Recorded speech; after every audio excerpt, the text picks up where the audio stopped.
So, looking pretty good. Walking through the caves. Got a light. And pretty warm in here. It's like 71 degrees and about 50% humidity. And it's not as open as a lot of other caves that we've visited. Pretty narrow walkways. Some places you got to duck your head. Some places you got to bend over a little bit and duck your head. So be aware of that if you come here. But it's darker than other caves that we've been in. It's narrower than other caves we've been in.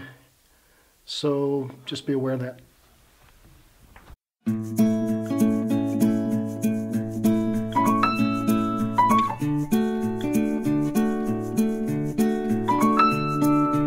Now all the calcite in our cave reacts to black light. When you shine black light on our regular calcite, like an old Baldy, that kind of yellow, it'll glow like a neon green. This particular one, it takes a little bit longer to react, but it'll glow a neon orange. The body heat combined with the narrow passageways bouncing on and off will actually raise the temperature around the group as they go through.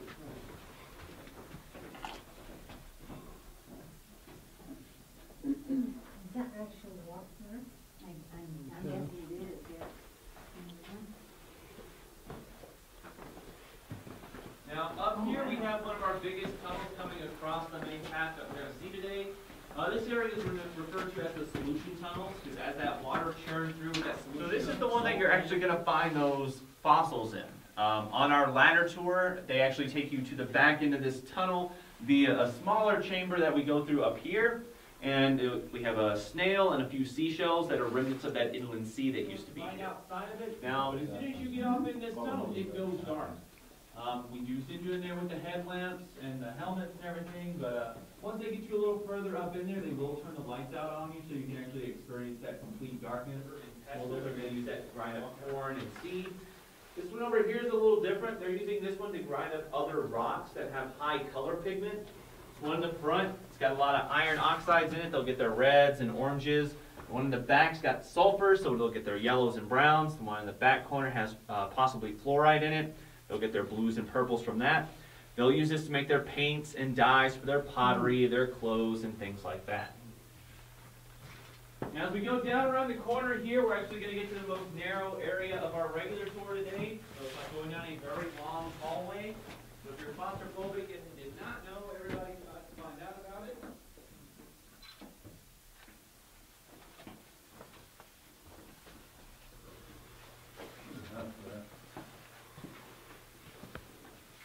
How they got the lights up in some of these places.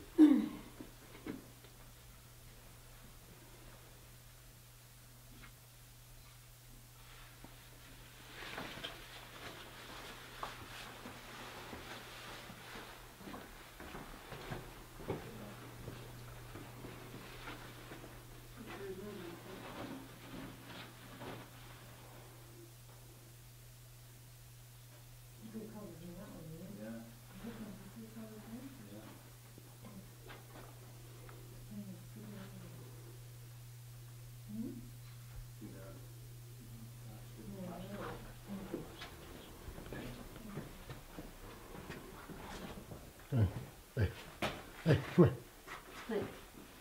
Right there. Okay.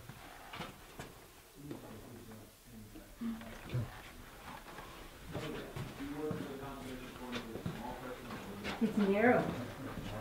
Oh, that's pretty neat. Wow. Look at this. It was actually the Great Depression here in America, so they didn't have a lot of resources. You can tell, like, we have had to alter and replace wire just so, I mean, this particular strand you could actually still touch. So we don't want somebody Goes way up there. grabbing it and shocked. It is still alive throughout the cave. There's a lot of portions of the cave that it's running that, you know, people don't go, but occasionally when you get like a child that drops something or off path, several guides have found it the hard way. I found it once and it got me right across the back and shocked me. I was tucked in a little bit of rocks and I was climbing down, and it was right there on that first high bout of stairs where we stopped to talk about the stalactites, and I was climbing down in there and it got me right in the back and shocked me, and I didn't expect it, so I let go of the rocks just off, just reaction, and I just slid down the rest of the way. So one of the factors of the job, but we work with it. You get children coming through here too? Oh yeah, we have people bring their babies in here. It's not the best time, because a lot of times the babies don't like being underground and they'll start crying. Sometimes the parents will understand, hey, I need to leave the cave, and we can have them escorted out, but a lot of time they're, oh, we'll just let them cry. I wouldn't bring the babies in here now. So it does get kind of annoying. I'm always a little wary when we have tours with small children. It's just no good for a dog. Now here on this wall we have this white residue. This is where water was resting at some point. So you can see this kind of definitive line. This is at the level that water was setting at. So as it's described as aliens, but it's a lot closer to Amazon women in bikinis. And she's using Frankenstein's monster to do this. Yeah. So leopard print bikinis at that. So that movie actually just abruptly ends because they ran out of money. Sesame Street came here. They did an episode where Big Bird and everybody comes looking for a treasure chest of cookies that's lost in the cave. One of the scenes that didn't make the episode is they come down the hallway and they see our giant T-Rex formation here. So you got the eyeball, top of the head, down to the nose and the mouth. Here's a big picture of that.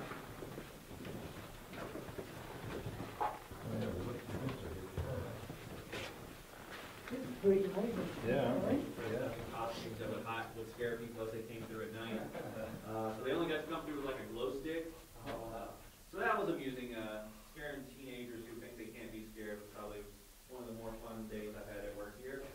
So as we go down these stairs, these are the most stairs we got to do at one time. Some of these do have some notches in them, so just kind of watch where you're putting your feet as we go down. You don't want to step in the wrong one and go sliding. No, we came down this way. Actually around October. How do they know that? Well, we've got several different openings in the cave that are specially fitted with gates for them to get out. Instead of vertical slats, they've got horizontal ones so they can fly through them. The gates are mostly to keep people from getting in. Like if we do have campers in the park and they like try wildcatting through the park, they don't like fall into the cave. They use that torch to kind of burn symbols onto the wall. Sometimes they burn their initials and the dates. Sometimes they burn directions. Here is one of the few instances on the regular tour path we have. This right here looks like it might have been an R or a P, maybe an F. So somebody started writing their initials here. On the opposite end of one of these rocks down this hallway, you actually have several sets of initials. I think the oldest one we have in the cave is on the advanced section. It's a Thomas O'Brien 1916. So what they do is they just take that carbide lantern and hold it right up to the rock and they burn whatever they needed to in it. Now of course, these are very fragile. You could actually still wipe this off because it's just ash burned onto the rocks. So in case of an emergency, or we have those screaming babies that need to come out, we can call and be like, hey, we got an emergency, or somebody is scared of the dark, whatever the case is. On top of the water, it creates a thin film that will start to crystallize. So what you have right here is basically a 2.5-inch thick sheet of that calcite crystal. It's mirroring the water beneath it, so you can actually see some somewhat ripple marks in it.